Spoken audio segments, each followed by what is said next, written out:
morning, Gospel Center. This is a beautiful day that God has given us. And in the studio, we have the house full today. We have blessings that you will be told. Just before we move on, I would ask the praise and worship leader to give us some music, and then we'll go on from there.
Amen. What a powerful, wonderful music he has done as well.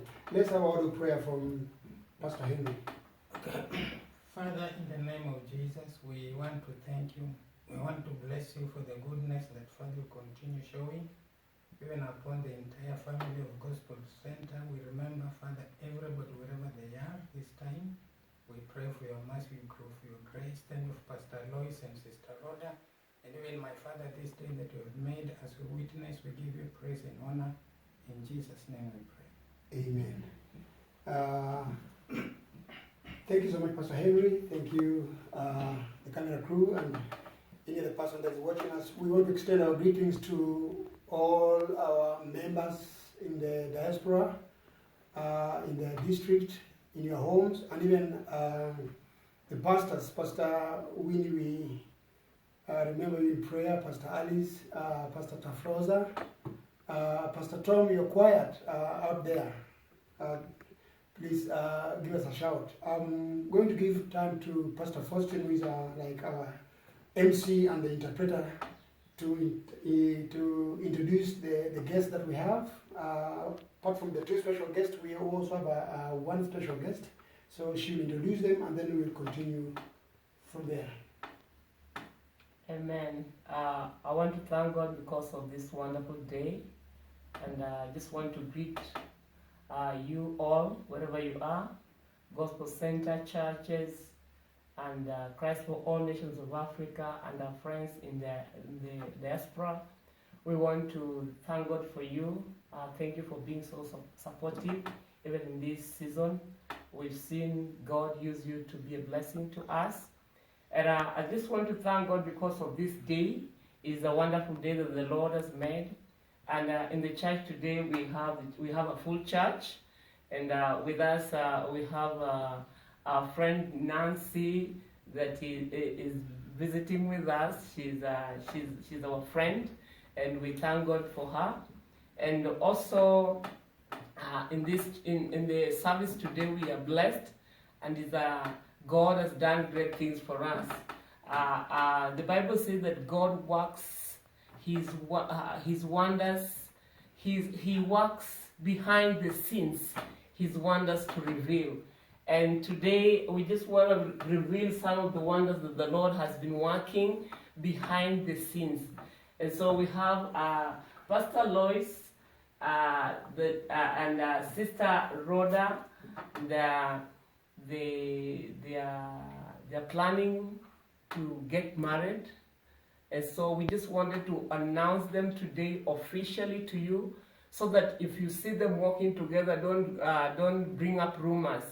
And so we want to announce that God has brought them together, and they are planning on wedding. So they'll be meeting sometimes on their own, sometimes going places to discuss on how to do things. So if you see them, just know that the Lord has put them together.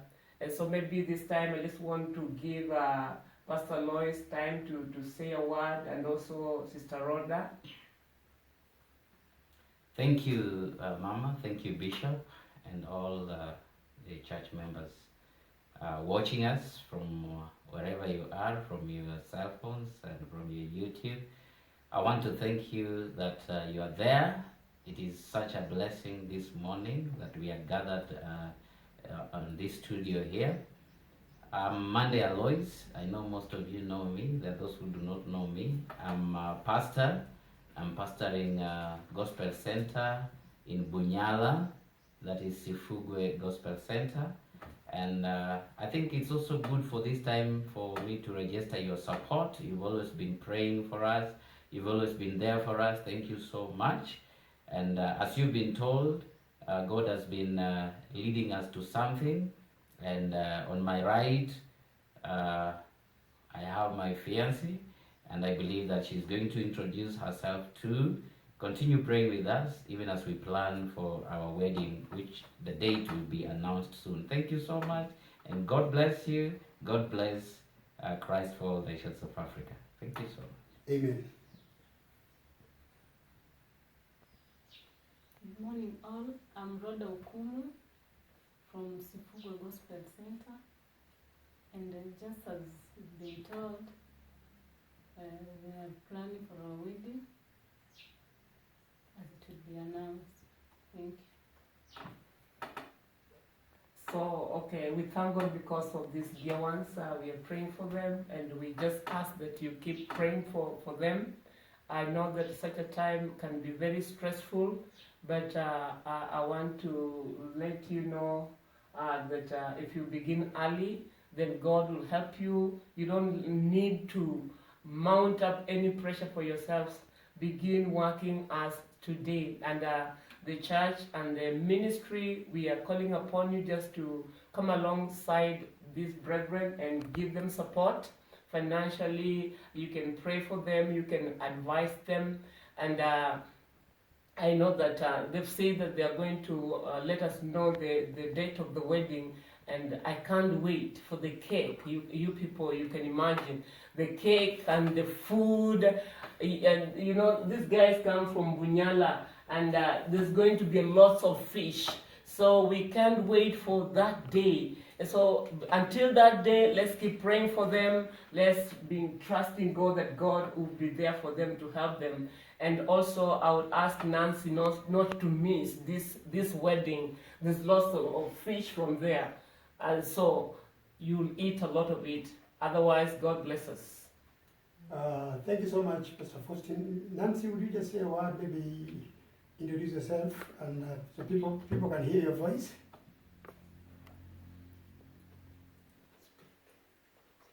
Okay, my name is Nancy. Okay, thank you. Nancy is so excited to be with our family. She's full of joy. She can talk, maybe later. So officially, we just want to let you know what you have been told. Kirasmi tunataka tuwajulishe yale ambayo mmesikia. And we are going to be sharing today a very important subject. Na leo hii tunaenda kujifunza somo ambalo ni la muhimu. Our sermon comes from Mark chapter 2 verses 1 to 13. Ujumbe unatoka katika Mariko 2 mstari wa kwanza hadi 13. I'll just read in English and then we'll share briefly. Atasoma kwa Kiingereza. And again he entered Capernaum. After some days it was noised that he was in the house. And straight away many were gathered together, insomuch that there was no room to receive them. Okay, not so much at the door. Tena ikasemekana ya kwamba alikuwa Capernaum, na watu wengi wakaingia katika nyumba, kukawa na watu wengi, na kulikuwa na msongamano wa watu. And they came to him bringing one sick of palsy, which was born of 4. Na wakamletea yule aliyekuwa amepooza, amebebwa na watu 4. And when they could not come nigh unto him for the prayers, they uncovered the roof where he was, and they had broken it up. They laid down the sick. Na kama wange waliweza kumfikia kwa sababu ya umati wa watu, wakaweza kukwea juu ya paa, wakaweza kuondoa lile paa, wakamteremsha yule aliyekuwa amepooza. And when Jesus saw their faith, he said unto the sick person, Son, thy sins be forgiven you. Na Yesu alipoona yule aliyekuwa amepooza, akamwambia, mwanangu, dhambi zako zimesamehewa. But there was a certain scribe sitting there and reasoning in their hearts. Lakini kulikuwa na waandishi fulani ambao walikuwa wamekaa mahali pale wakiwaza na kuwazua katika akili zao. Why does this man speak blasphemy? Who can forgive sins but God only? Wakisema ya kwamba mbona huyu mtu anakufuru? Ni nani awezaye kusamehe dhambi isipokuwa Mungu peke yake? And immediately when Jesus perceived in his spirit that they reasoned within themselves, na Yesu alipo tambua rohoni mwake ya kwamba walikuwa wanawaza na kuwazua ndani yao, he said unto them, Why reason ye these things in your hearts? Akawaambia kwamba mbona mnawaza na kuwazua haya ndani ya mioyo yenu? Whether it is easier to say the sick of palsy, thy sins be forgiven thee, or arise and take up your bed and walk. Ni lipi lililo jepesi kumwambia aliyepooza ya kwamba dhambi zako zimesamehewa, ama inuka na uweze kubeba kitanda chako? But that ye may know that the Son of Man hath power on earth to forgive sins. Lakini ili muweze kujua ya kwamba mwana Adamu anazo nguvu za kuweza kusamehe dhambi. He said to the sick of palsy, akamwambia yule aliyekuwa amepooza, I say unto you, arise, take up your bed and go into thine house. Na kuambia inuka, beba kitanda chako na uenende zako. And immediately he arose and took up the bed and went forth before them all. Apunde tu akaamuka, akabeba kitanda chake na akaenda, akaondoka kwao wakiwa wanamuona. In so much that they were all amazed and glorified God, saying, we have never seen anything in this Katika fashion. hali ya ajabu mpaka walikuwa wameshangazwa, wakaambia wakasema ya kwamba sisi hatujaona hii hata siku moja. Thank you.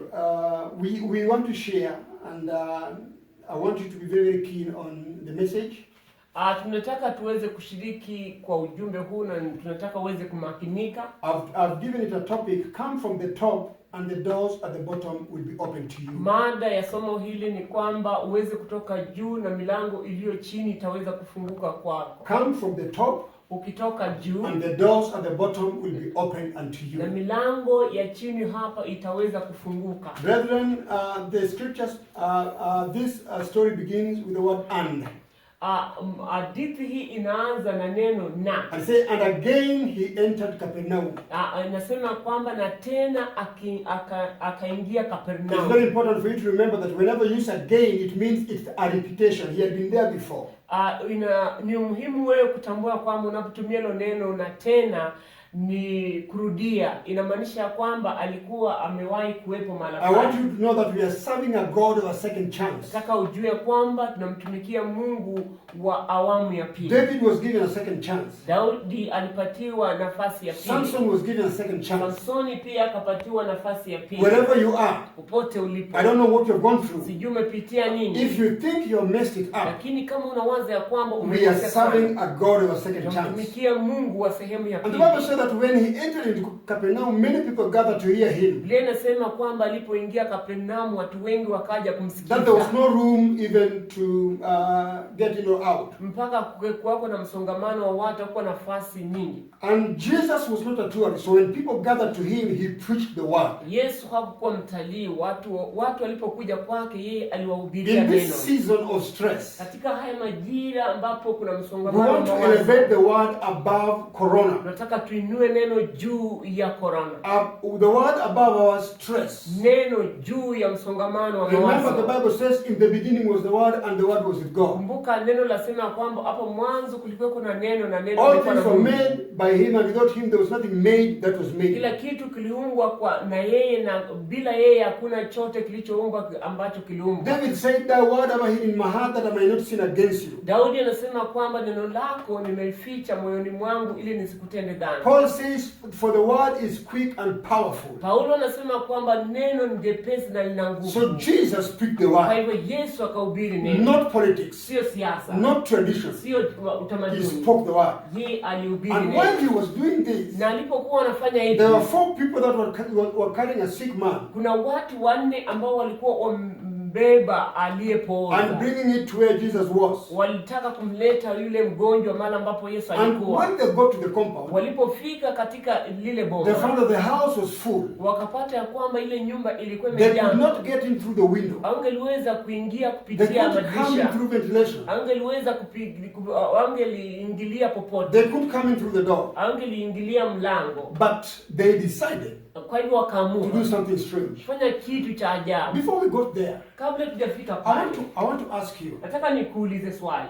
are there people in your community that you can carry through your prayer? Je, kuna watu katika jumuiya yako ambao wewe waweza kuwabeba kupitia maombi? Are there people you can carry emotionally? Je, kuna watu ambao unaweza kuwabeba kihisia? Are there people you can take to Jesus? Je, kuna watu ambao wewe waweza kuwapeleka So kwa these Yesu? people are 4. Kwa hivyo hao watu walikuwa ni Maybe they came wanne. from different churches, Wengine walitoka katika makanisa but they had tofauti, one mission: lakini walikuwa to na take wito the mmoja, sick man to Jesus. kumpeleka yule mgonjwa kwa Yesu. The house was full, Nyumba ilikuwa so imejaa. here they decided to climb the roof, Hapo wakaamua kukwea paa, and they removed the mabati. wakatoa mabati. The Bible says they uncovered covered the roof. Biblia inasema kwamba wakaondoa lile paa. I have a question for you. Nina swali kwako. What would you do Wewe ungelifanya nini? if your neighbors carried a sick man who is dying of AIDS and they climbed on top of your roof? Kama ungelipata majirani zako wamebeba mgonjwa, pengine anaugua ukimwi, na wao unapata ya kwamba wanatoa paa lake. Maybe some of us who believe in witchcraft would go to Kajuli to look for mganga. Pengine wengine wetu ambao wanaamini uganga wangelienda Kajuli waweze kutafuta mganga shupavu. I was born in Tanzania. Maybe we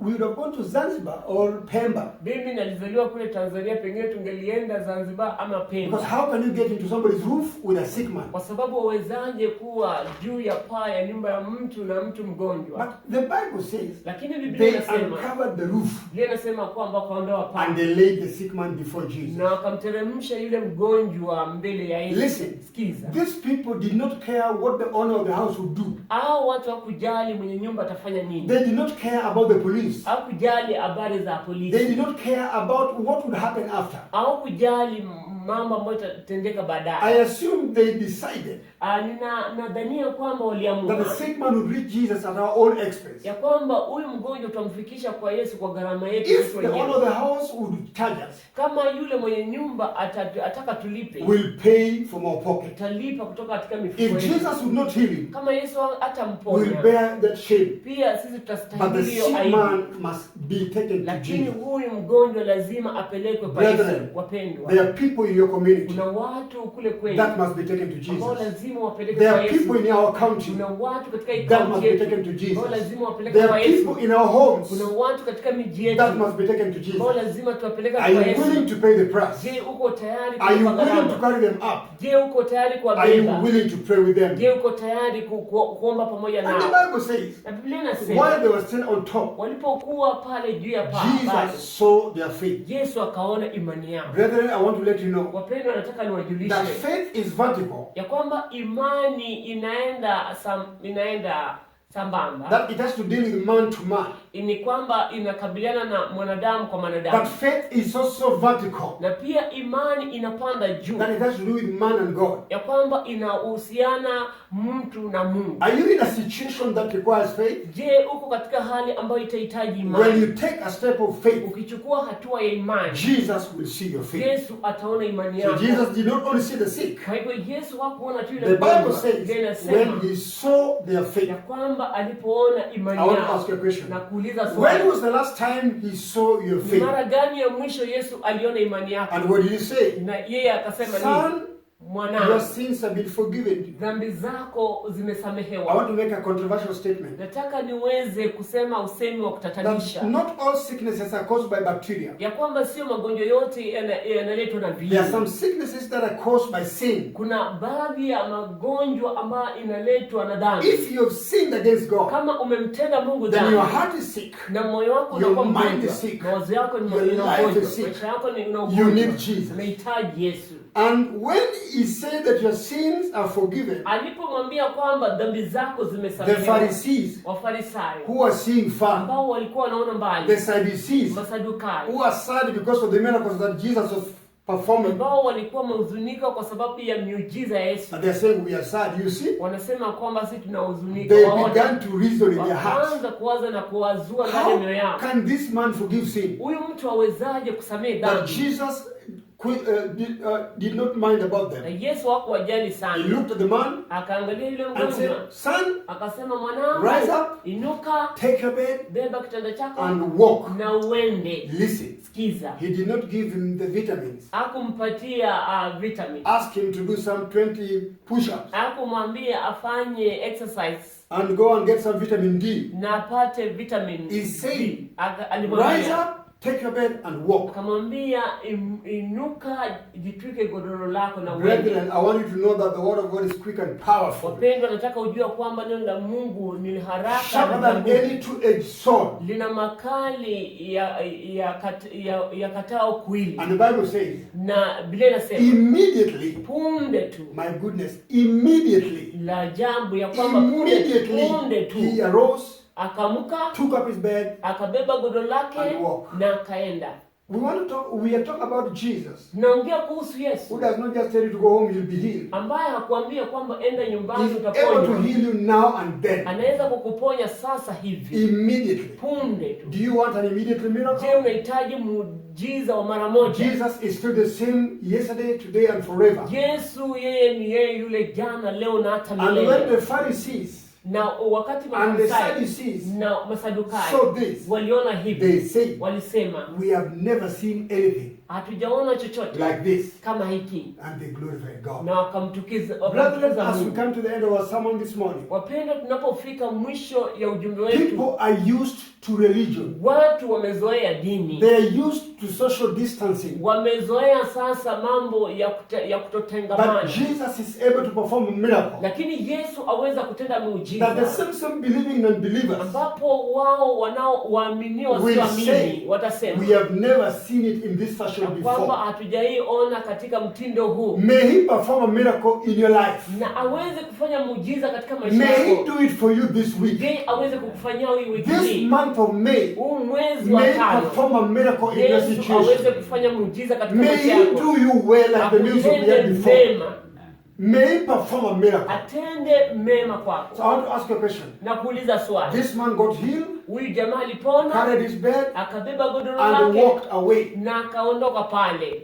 Now, where did he pass through? Sasa yeye alipita wapi? We are not told that he climbed the roof again Atuambiwe ya kwamba alipanda paa and tena went away with his bed. na akabeba godoro lake No, akienda where did he kando. pass? Alipita wapi? The same people who blocked him, he could not reach Jesus when he was sick. Wale watu ambao walimzuia kuingia ndani ya nyumba asifikie Yesu, Opened the door wale watu wakamfungulia when he mlango received this miracle. wakati alikuwa tayari You amepokea who is muujiza. watching us now, Wewe ambao the unatutazama same sasa, people have fought you. watu ambao wamekupiga The vita, same people have spoken against you. wale ambao wamekunena mabaya, The same people have tried to reduce you. wale ambao wamejaribu kukudunisha, By God's grace, kwa neema ya they will Mungu lift you up. They watakuinua will juu, open doors for you. watafungua milango. This is why I say, Ndio kwa sababu when nilisema you come from the top, unapotoka juu, doors at the bottom milango ya chini will be hapa open to you. itafunguka It is kwako. my prayer this month of May Niombi yangu katika huu that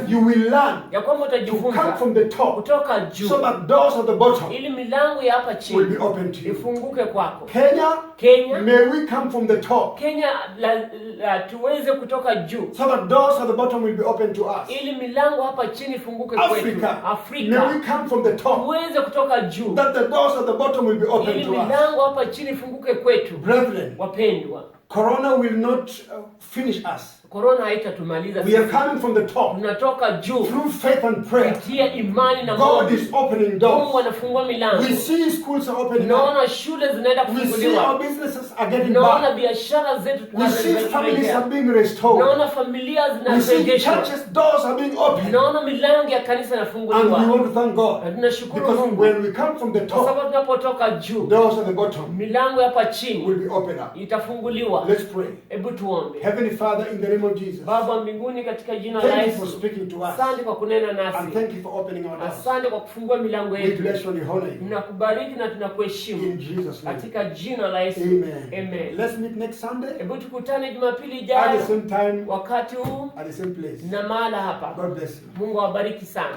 Amen. Amen.